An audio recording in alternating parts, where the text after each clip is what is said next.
Good morning Modiji. Same to you Rahul. Modiji, আজ আপনি ইংরেজি শিক্ষার প্রধান তিনটি বাধার তৃতীয়টি নিয়ে আলোচনা করবেন। আমার মনে হয় আমাদের দেশের ইংরেজি শিক্ষার সবচেয়ে বড় সমস্যা এইটি।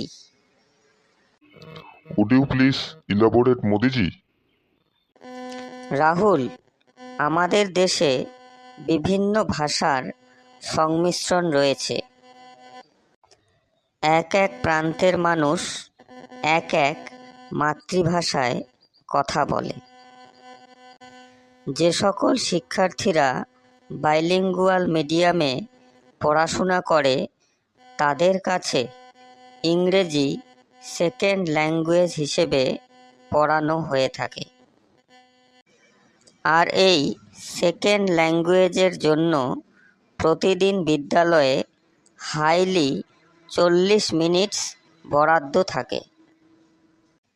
কোনো কোনো বিদ্যালয়ে ডাইরেক্ট মেথডে ক্লাস করানো হয়,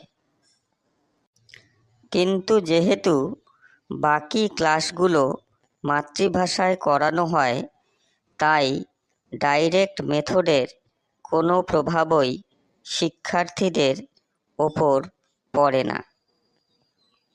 yes, you are right mister মোদিজি।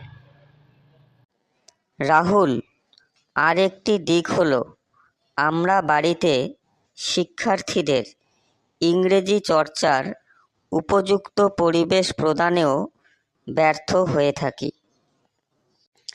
এটি যেহেতু মূলত একটি ভাষা, তাই এটি চর্চার উপযুক্ত পরিবেশ পেলে শিক্ষার্থীরা মাতৃভাষার মতোই সাবলীলভাবে এটাকেও রপ্ত করতে পারত।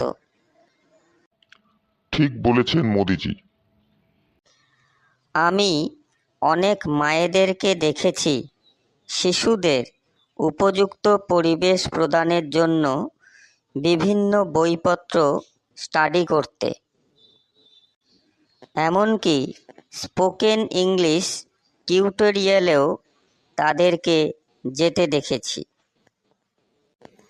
আসল কথা হলো ইংরেজির প্রতি শিক্ষার্থীদের যে জড়তা সেটাকে অতিক্রম করতে হবে।